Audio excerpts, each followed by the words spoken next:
Chen Yuwei est le directeur du centre de recherche de limnologie et des zones humides à l'observatoire du lac Poyang. Il a beau s'être rendu au lac Poyang des centaines de fois, il ne sait toujours pas contenir son émotion quand il y est.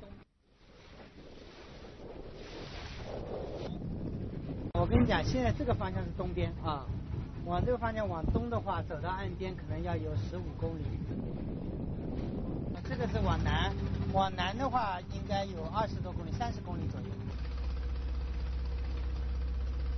这就真是一眼望不到边了，水天一色。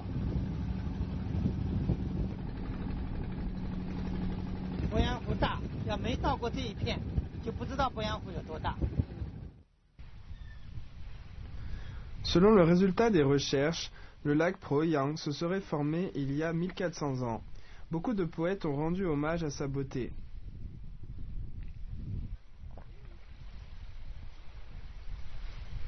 Les poètes Liu Changqing et Xu Zhaofang se sont tous les deux émerveillés de la grandeur de ce lac.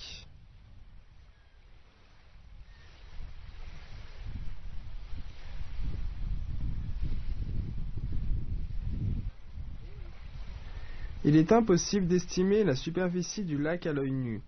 Il reste encore beaucoup de questions sans réponse. D'où l'eau du lac provient-elle?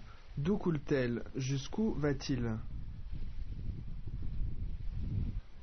面积一共是3283平方公里，这是作为我们搞自然科学目前为止我们比较认可的一个数字。 Le lac Poyang couvre une surface de 3283 km²,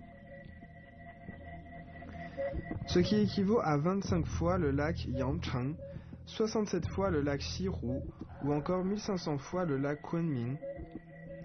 C'est 3 fois la taille du centre-ville de Pékin. Le lac Poyang est le plus grand lac de Chine. On se demande souvent quel est son volume en eau.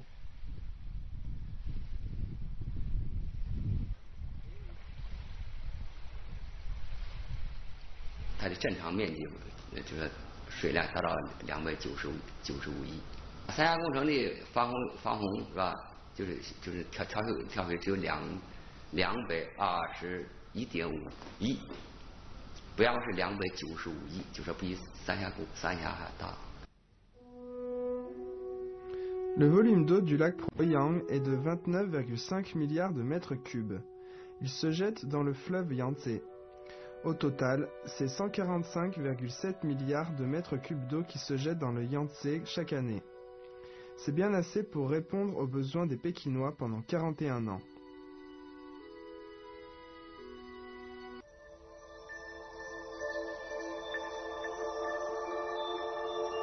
En se rendant au pied du mont Lushan, ils virent un spectacle totalement différent. Des nuages couvrent la totalité de la montagne. Ils apportent beaucoup de pluie à la région. Ici, on peut voir les fameuses cascades du mont Lushan.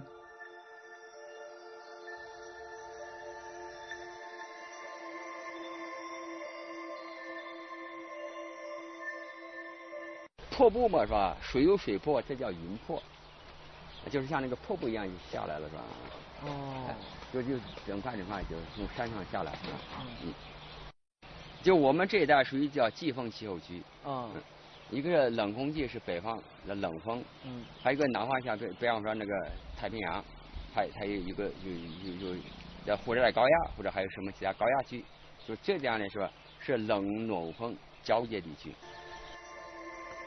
La chute d'eau céleste est créée par la rencontre de l'air froid et de l'air chaud. L'humidité de l'océan Indien atteint le milieu du cours du Yangtze par le sud de l'Himalaya. Le courant d'air chaud et humide de l'océan Pacifique atteint aussi cet endroit par la côte sud-est. L'air froid de Sibérie rencontre les deux courants d'air dans la montagne. Ils apportent beaucoup de pluie à la province du Jiangxi. Cette pluie permet la formation d'un ruisseau clair.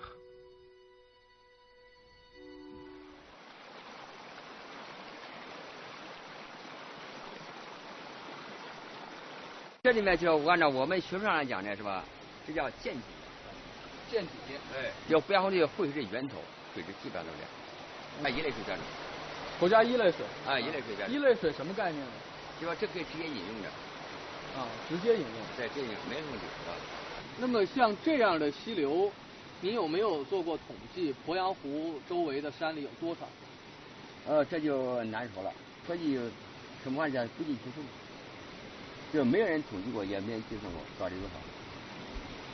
但它绝对是鄱阳湖的一部分。鄱阳湖西边是庐山，南边井冈山、三清山，东边房山，它只有一个口子，四周都是1000米或者甚至1000米以上的山。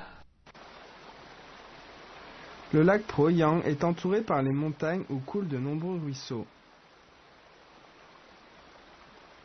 Il coule par le Cantiang, le Zhaohe, le Fuhe, le Xinjiang et le Xiuhe, puis approvisionne le lac Proyang. 那边过来的就是修水的清水啊，修水深绿色的啊，绿就是比较清了啊，是清水。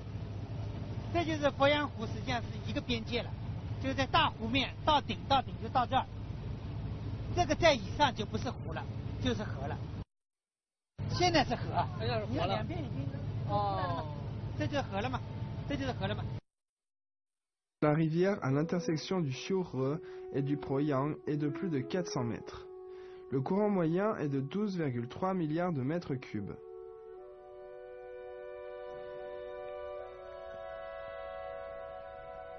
Cinq rivières comme celle-ci se jettent dans le lac Proyang de jour comme de nuit. Toutefois, d'autres raisons expliquent comment le lac Proyang est devenu le plus grand lac de Chine.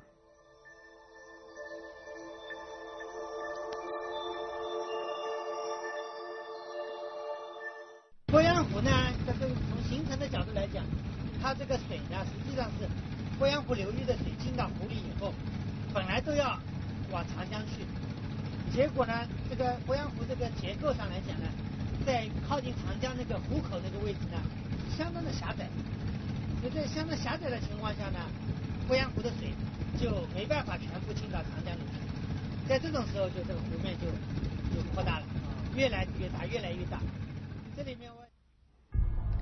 Tout comme les êtres vivants, chaque lac doit traverser un processus de la naissance à la mort.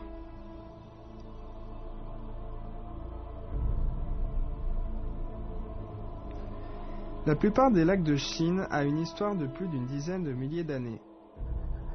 Cependant, le lac Proyang ne raconte une histoire que de 1400 ans. Bien qu'il soit encore très jeune, les chercheurs doivent l'examiner chaque année pour le préserver.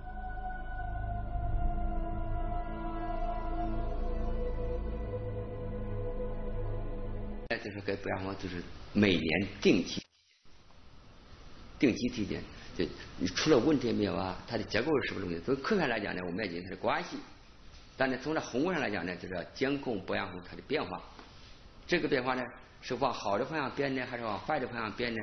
根据这些研究，我们可能就长期研究，找到了规律以后，我们就给它进行预警预报。 Les experts expliquaient qu'ils pouvaient détecter les changements écologiques à la profondeur du lac, à la température de l'eau, à sa concentration en phosphore et en azote, aux plantes et espèces animales et même aux sédiments du fond du lac. 这个是透明度，就是反映这个水的这个清澈程度，很直观。你看，随着这盘子往下沉，你慢慢就看不见那个白色了，蓝色、白色看不见，所以这个位置就是到了。 就正好看不见这个位置，就是这个透明度的位置，所以这个位置就是30公分，所以这个水还是不清，就是里面的泥沙还是相当多，这就是30公分。Chen était allé prélever de l'eau avec son hydrophore. L'eau est jaune pâle, mais ça ne signifie pas pour autant qu'elle est polluée. Il y a beaucoup de boue et de sable dans le lac. L'eau va s'éclaircir une fois que les dépôts auront décanté au fond. 啊，我们过几分钟，您看到下面就有那个泥沙沉下来，水就很清了。 Pour examiner l'eau, il se concentrait surtout sur les caractéristiques physiques et scientifiques. 电导率，你看刚才我们采的那个点只有70几，这表明什么呢？就电导率是水里面那个离子可溶性的离子的一个综合反应，所以这个离子相当的少。我们讲电导率在300、400，这水都是比较正常的。 都是这种普通，我们讲这水还可以的。L'eau pure est isolante. Si l'eau est conductrice, c'est à cause des ions positifs et négatifs qu'elle contient. Si la conductivité est forte, cela signifie qu'il y a beaucoup d'ions étrangers. Le niveau de pollution aussi est plus sérieux. La faible conductivité du Pro-Yang montre que l'eau du lac est d'excellente qualité. Bien sûr, il y a d'autres standards pour juger la qualité de l'eau. 只有0.06，对吧？矿化质只有0.08，也相当的低。叶绿素也是很低的，只有2.19，相当低。可以讲，就是从这些指标上，我们再从直观上看这个水，我可以这么说，这个水相当的好，这一湖清水目前还不错。Chaque fois qu'ils examinent le lac Pro-Yang, ils répètent leurs mesures. Avec 40 indices physiques et chimiques, ils obtiennent une évaluation exhaustive du lac.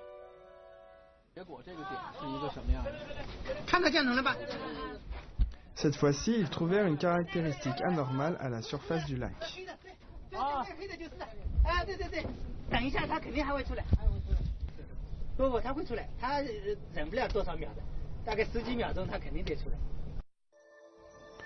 Ils regardaient autour et soudain, ils virent quelques formes sombres sauter du lac.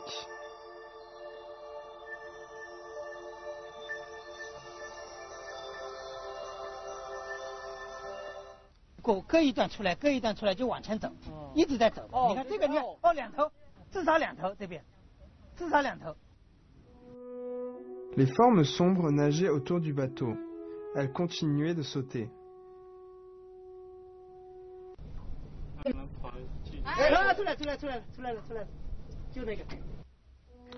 Il s'agissait de marsouins de Cuvier, une espèce protégée du fleuve Yangtze.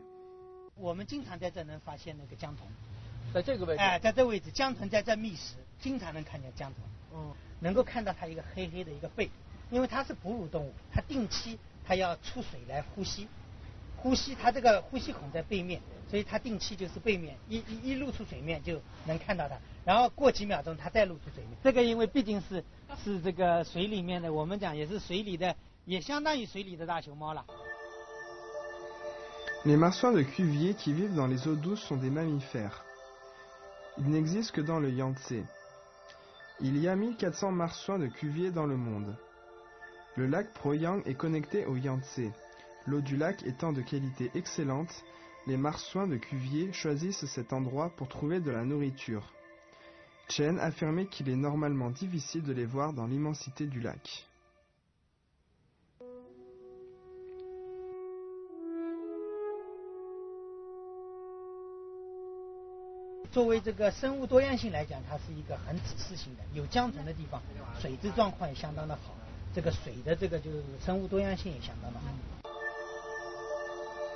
Les marsouins de Cuvier vivent dans le Yangtze depuis 20 millions d'années. Ils nagent à la vitesse de 60 km/h, tandis que le bateau de recherche peut seulement atteindre les 15 km/h. Ils ne peuvent donc pas voir les marsouins de Cuvier clairement à la surface du lac. Chen disait que la présence des marsouins de Cuvier est un gage de qualité de l'eau.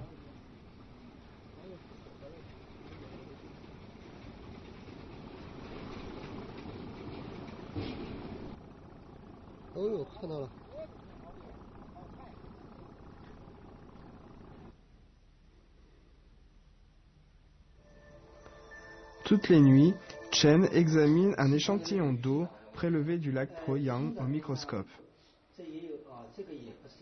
Une goutte de l'eau du lac peut être agrandie 450 fois. Des micro-organismes peuvent être observés clairement.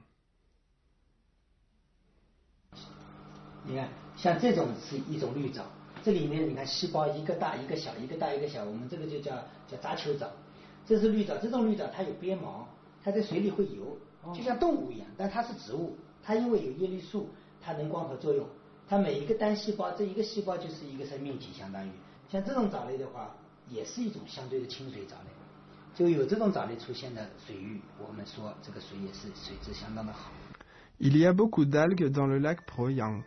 Elles ne vivent que dans l'eau claire et y forment ici un champ d'algues. Voici une Pléodorina qui ressemble à un bouquet de fleurs. Voici un Storastrum. Ses longues antennes la protègent de se faire manger par le plancton. Voici une mélocira. Sa forme lui permet de capter une plus grande quantité de soleil. Les experts expliquaient qu'ils peuvent en apprendre beaucoup sur le lac grâce aux recherches qu'ils effectuent sur les algues.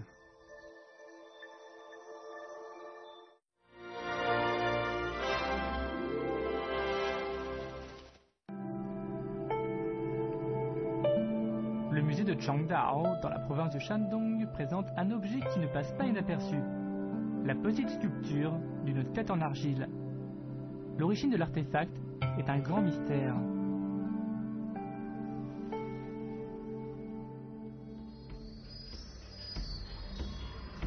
Il y a près de 30 ans, un site ancien était creusé dans une île de Changdao. Les archéologues étaient en train d'exhumer une tombe ancienne dans laquelle plusieurs personnes avaient été enterrées ensemble. Ils ont ensuite fait un test au carbone 14 pour déterminer leur âge. Après qu'une personne meure, le carbone 14 dans ses os et ses dents réduit de moitié tous les 5700 ans. Le test au carbone 14 révélait donc que les individus étaient âgés d'au moins 6000 ans.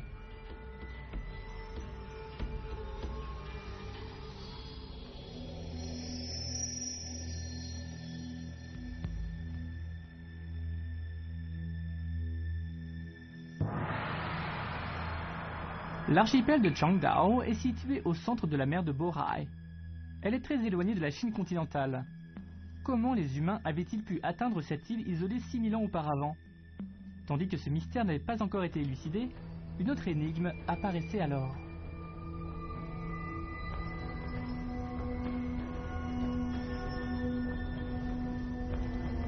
Un après-midi d'automne, un petit garçon jouait près du site archéologique. Le garçon avait trouvé quelque chose dans la terre rouge. C'était de l'argile.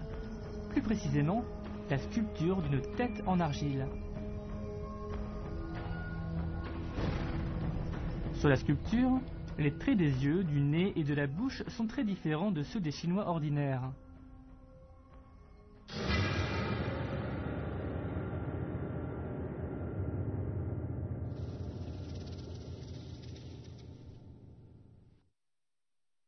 我当时觉得，哟，这个东西挺奇怪的这个像不像个中国人样子？你身不高鼻，下面，你看那个脸是很细长啊，尤其是那个下颌那个曲度比较大，典型的就是一个欧洲人的样子，或者叫欧罗巴人的样子，或者是那高加索人的样子，典型的。 Les Chinois ont une morphologie dite asiatique, mais la sculpture de la tête avait des caractéristiques faciaux de la morphologie caucasienne. Toutefois, les Caucasiens vivent généralement en Europe, soit à plusieurs milliers de kilomètres de l'île. Comment les Européens pourraient-ils avoir été ici des milliers d'années auparavant?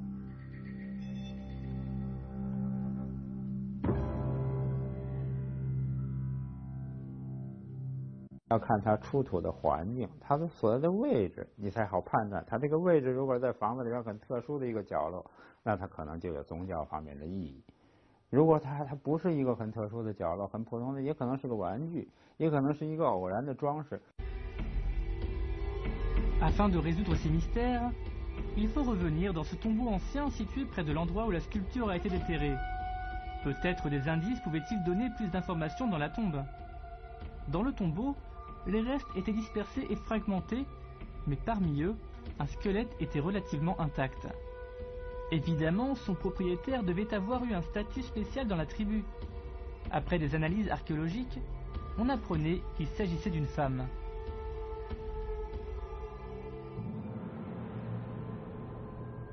Il y a 6500 ans, la société humaine était une société matriarcale. Il n'y a donc rien d'étrange au fait qu'une femme ait un statut spécial. À l'époque des anciens, la taille moyenne des femmes asiatiques était comprise entre 1m30 et 1m50. Ce qui était étonnant, c'est que cette femme mesurait 1m65. Les résultats ont rapidement suscité une certaine émotion pour la société locale. En utilisant ces résultats, les scientifiques étaient capables de déduire d'où ces peuples anciens étaient originaires.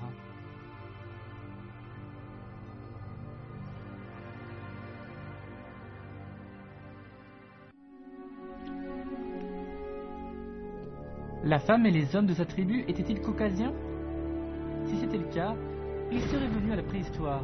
Ils auraient vécu ici, puis ils auraient transmis leurs gènes aux générations suivantes. Ce serait la raison pour laquelle les habitants sont plus grands aujourd'hui.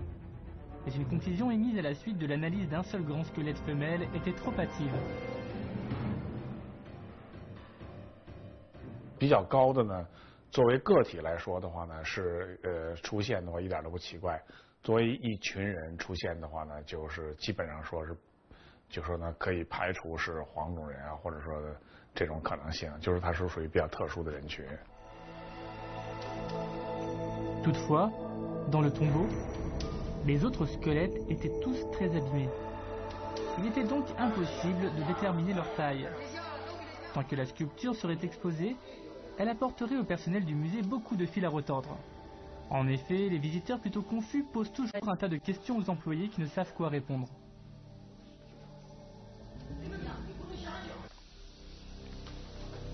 À cause de leur embarras, les employés du musée voudraient pouvoir exposer la sculpture sans craindre les questions qu'on pourrait leur poser.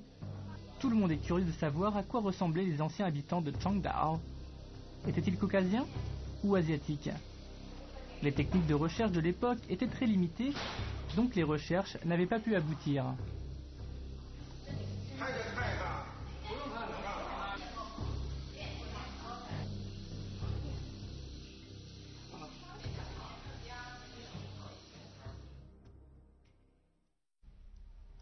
Trente ans plus tard, la technologie pour restaurer les crânes avait avancé. Les experts sont maintenant capables d'utiliser des logiciels informatiques pour restaurer le visage d'un ancêtre à partir de la structure complète et de la forme de son crâne.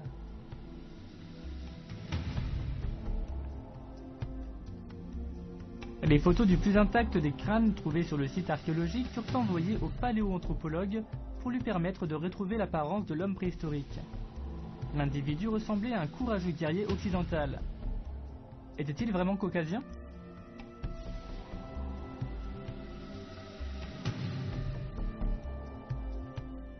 不能这么果断的下这样的结论，因为基因它也有突变。它就是说呢，欧洲人虽然有欧洲人的典型特征，但是亚洲人在这个相貌特征上、长相上会不会有自己的这种突变类型，我们现在还没有证据。长相上，比如说这个人长得再像欧洲人，他的骨骼再像，也不能说明。 L'analyse ADN peut permettre de déterminer les caractéristiques génétiques de ce peuple ancien. Le paléoanthropologue Jin Fang venait lui-même de Changdao. Il a emporté avec lui 7 échantillons à Beijing pour effectuer une analyse de l'ADN mitochondrial. Le matériel génétique a des caractéristiques uniques pour chacun des groupes ethniques spécifiques à travers le monde. Quand les gènes sont transmis aux générations suivantes, l'ADN mitochondrial ne change pas.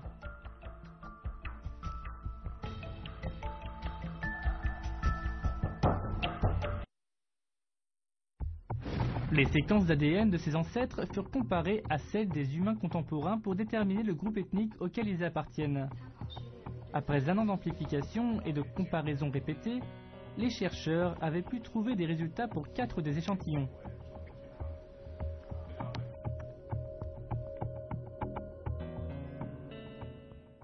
Ces 4个样本，其中有2个是D 型，然后有一个是 R9 型，还有一个是 HV 型。古代的长岛人当中呢，确实它的这个线粒体 DNA 的多样性呢，还是能看出来。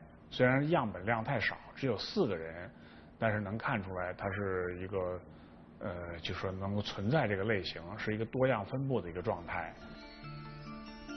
Dans les 4 échantillons, 2 appartenaient au type D. Ils étaient asiatiques.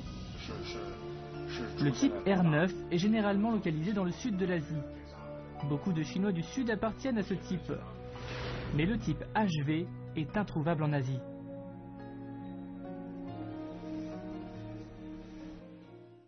On a 发现呢，据当时这个长岛的这个 HV 的类型呢，现今这个世界分布当中呢，出现在类似乌兹别克斯坦啊、塔吉克斯坦啊这样的地方呢更多一些，频率更高一些。L'ancêtre dont l'ADN mitochondrial est de type HV appartenait au même groupe ethnique que les Européens ou Caucasiens modernes. Ce résultat choqua tout le monde car 10 000 ans auparavant, la distribution des races humaines avait déjà été faite. Comment les Caucasiens avaient-ils pu venir sur l'archipel de Changdao 6000 ans auparavant?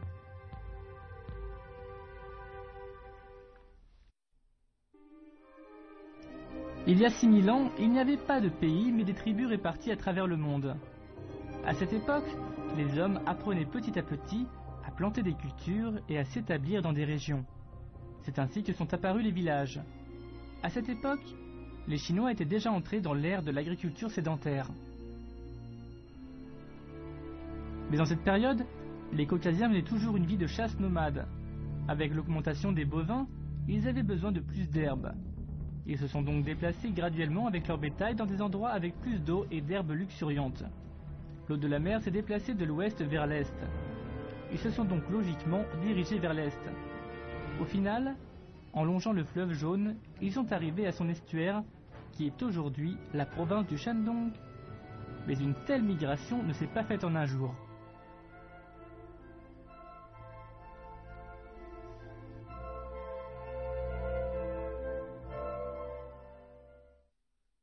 « 从西亚一直到这个山东省的荣成，正好是一条非常平坦、适合于人类迁移，或者说呢，人类比较容易迁移、寻找这个水源或者是资源的这么一个路径。” Dès qu'ils sont arrivés à Shandong, comment ont-ils pu passer à travers la mer étendue et atteindre l'île isolée? Comment ont-ils pu voyager dans une mer aussi dangereuse il y a 6000 ans? Une pagaie de canoës a été découverte sur le site de Remudu, dans la province du Zhejiang. Celle-ci a été fabriquée il y a 7000 ans. Elle ressemble à celle d'aujourd'hui. Cela indique que 6000 ans auparavant, les hommes préhistoriques savaient déjà construire des embarcations pour voyager sur la mer. Bien qu'aucun objet similaire n'ait été retrouvé dans Changdao, on peut supposer que les hommes préhistoriques ont certainement dirigé des bateaux pour venir sur l'île. À l'époque, la majorité des habitants de l'île étaient asiatiques. Seuls quelques-uns étaient caucasiens. Ils étaient arrivés ici par hasard pour les pâtures et pour la chasse. Dans le tombeau ancien, on a pu déterrer un grand nombre d'arêtes de poissons et de harpons. Il n'est donc pas difficile d'imaginer que la pêche était pour les habitants de cette île le moyen de survivre.